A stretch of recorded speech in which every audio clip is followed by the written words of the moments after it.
आकाशवाणी भोपाल से प्रस्तुत हैं प्रादेशिक समाचार।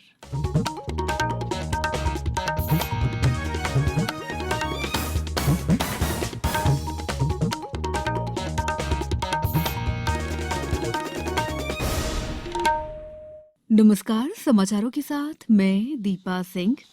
पहले एक अपील। देश में कोरोना संक्रमण में तेजी से वृद्धि हो रही है। आपसे अपील है कि सावधान और सतर्क रहें। 15 से 18 साल के किशोर और अन्य लोगों को भी टीका के लिए प्रेरित करें। कोरोना के नए वायरस ओमिक्रॉन से चिंताएं बढ़ी हैं। बचाव के लिए कृपया 3 सरल उपायों का पालन अवश्य करें। मास्क लगाएं, 2 गज की सुरक्षित दूरी बनाए रखें, हाथ और चेहरा साफ रखें। कोविड संबंधी किसी भी जानकारी और मार्गदर्शन के लिए राष्ट्रीय हेल्पलाइन नंबर 01123978046 और 1075 पर संपर्क करें। सबसे पहले मुख्य समाचार। प्रधानमंत्री आज रात 8:30 बजे वीडियो कॉन्फ्रेंस के जरिए दावोस में विश्व आर्थिक मंच की बैठक को संबोधित करेंगे। मुख्यमंत्री ने कहा है कि पंचायत राज संस्थाओं को कर्तव्यों और अधिकारों दोनों पर देना है ध्यान। गृह मंत्री ने राज्य में चाइनीज मांझा बेचने वालों पर सख्त कार्रवाई करने के दिए आदेश। और प्रदेश के 2 राष्ट्रीय उद्यानों कान्हा और बांधवगढ़ में प्रारंभ की जाएगी एयर सफारी। अब समाचार विस्तार से। प्रधानमंत्री नरेंद्र मोदी आज रात 8:30 बजे वीडियो कॉन्फ्रेंस के जरिए दावोस में विश्व आर्थिक मंच की बैठक को संबोधित करेंगे। वे विश्व की स्थिति पर विशेष व्याख्यान देंगे। विश्व आर्थिक मंच की बैठक को कई अन्य देशों के नेता भी संबोधित करेंगे। वे जलवायु परिवर्तन, सामाजिक संबंधों और वैक्सीन के मुद्दे पर समानता जैसे अत्यंत महत्वपूर्ण मुद्दों के बारे में अपने विचार, अंतर्दृष्टि और योजनाओं को साझा करेंगे। मुख्यमंत्री शिवराज सिंह चौहान ने कहा है कि पंचायत राज संस्थाओं को कर्तव्यों और अधिकारों दोनों पर ध्यान देना है। वे आज वीडियो कॉन्फ्रेंस द्वारा प्रदेश की पंचायतों से जुड़े रहे सदस्यों और पदाधिकारियों को संबोधित कर रहे थे। मुख्यमंत्री श्री चौहान ने कहा है कि पंचायतों को जनकल्याण के लिए सक्रिय भूमिका निभानी है। अधिकारों के साथ कर्तव्य भी जुड़े हैं। प्राप्त अधिकारियों के माध्यम से पंचायतें सेवा और समर्पण का इतिहास रचें। ये देखें कि सभी जगह विकास के कार्य सुचारू रूप से चलें। उन्होंने कहा कि प्रदेश की जनता के कल्याण के लिए ग्रामीण क्षेत्रों में विकास कार्यों और निर्माण कार्यों को बिना बाधा के क्रियान्वित करने, जरूरतमंदों को रोजगार मूलक कार्यों से जोड़ने और कोविड की तीसरी लहर के प्रसार को रोकने में पंचायतों का पूरा उपयोग किया जाएगा।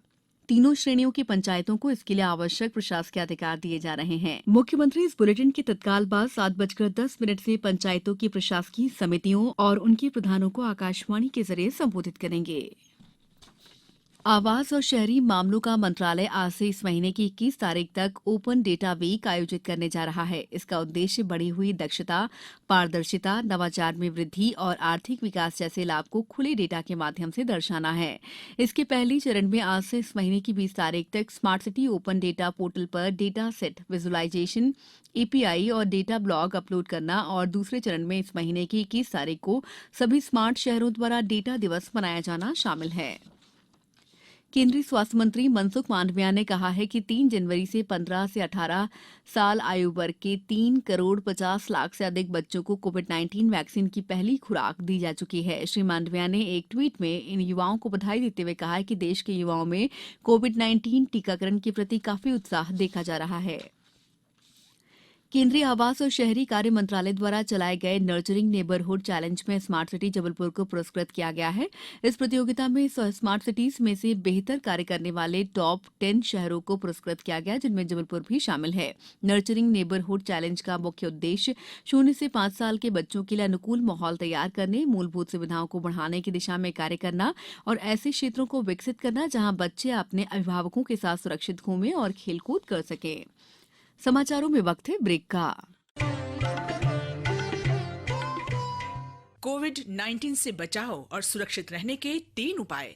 मास्क लगाएं, 2 गज दूरी है जरूरी, सुरक्षित दूरी रखें, हाथ और मुंह साफ रखें। ब्रेक के बाद समाचारों में आपका एक बार फिर स्वागत है। उज्जैन में चाइनीज मांझा के चपेट में आने से एक लड़की की मौत के बाद राज्य सरकार एक्शन मोड में आ गई है। गृह मंत्री डॉक्टर नरोत्तम मिश्रा ने चाइनीज मांझा के बेचने वालों पर सख्त कार्रवाई के आदेश देते हुए बैन लगाने के निर्देश दिए हैं। श्री मिश्रा ने आज मीडिया से बातचीत करते हुए कहा कि मध्य प्रदेश में चाइनीज मांझा प्रतिबंधित है। इसके बावजूद प्रदेश में कोई भी चाइनीज मांझा बेचेगा तो उसके खिलाफ उज्जैन जैसी कार्रवाई होगी। उज्जैन में चाइनीज मांझा बेचने वाले उज्जैन के 3 3 दुकानदारों के खिलाफ कार्रवाई हुई। प्रशासन ने अवैध निर्माण को भी ध्वस्त कर दिया। आज पन्ना में भी पतंग के चाइना मेड धागे से युवक की गर्दन जख्मी हो गई। युवक को अस्पताल में भर्ती कराया गया है। प्रदेश के 2 राष्ट्रीय उद्यानों कान्हा और बांधवगढ़ में एयर सफारी प्रारंभ की जाएगी।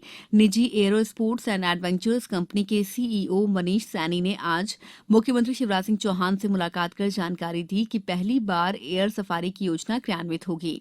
इसके लिए 2 से 14 सीटर के एयरक्राफ्ट उपयोग में लिए जाएंगे। विमानन विभाग के सहयोग से आगामी 2 माह में इसकी शुरुआत की योजना है। साथ ही प्रथम स्पोर्ट्स एयरक्राफ्ट एयर शो पर भी विचार किया जा रहा है। प्रदेश के 13 जिलों में आयुष विभाग ने पंचकर्म चिकित्सा केंद्रों के निर्माण कार्य का दायित्व मध्यप्रदेश हाउसिंग बोर्ड को सौंपा है। इन निर्माण पर 13 जिलों में करीब 455 करोड़ की राशि खर्च होगी। मध्यप्रदेश हाउसिंग बोर्ड और अधोसंरचना मंडल के आयुक्त भरत यादव ने बताया कि इन 13 जिलों में भिंड, अलीराजपुर, आगरमालवा, रीवा, अनूपपुर, बैतूल, भोपाल, धार, बुरहानपुर, मुरैना, उज्जैन, सिंगरौली और खंडवा शामिल है। केंद्र सरकार ने सोशल मीडिया पर चल रही सभी को मुफ्त लैपटॉप वितरित किए जाने की खबर को फर्जी बताया है। पत्र सूचना कार्यालय ने सभी से इस तरह के संदेशों को फॉरवर्ड न करने का आग्रह किया है। इस तरह के लिंक पर व्यक्तिगत जानकारी साझा न करने का भी आग्रह किया है। अब कुछ समाचार संक्षेप में। पन्ना टाइगर रिजर्व में एक जिप्सी हादसे का शिकार हो गई। इसमें सवार 4 सैलानी, ड्राइवर और गाइड घायल हो गए। शहडोल जिले के तगावर गांव में टीकाकरण टीम के साथ अभद्रता और मारपीट के आरोपियों के खिलाफ मामला दर्ज कर लिया गया है।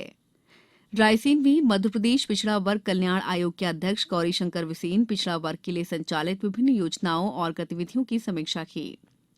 गुना में सार्वजनिक वितरण प्रणाली के अंतर्गत खाद्यान्न वितरण कार्य में लापरवाही करने वाले 2 विक्रेताओं के विरुद्ध एफआईआर दर्ज की गई। होशंगाबाद जिले में 2 अलग-अलग घटनाओं में डूबने से 2 लोगों की मौत हो गई।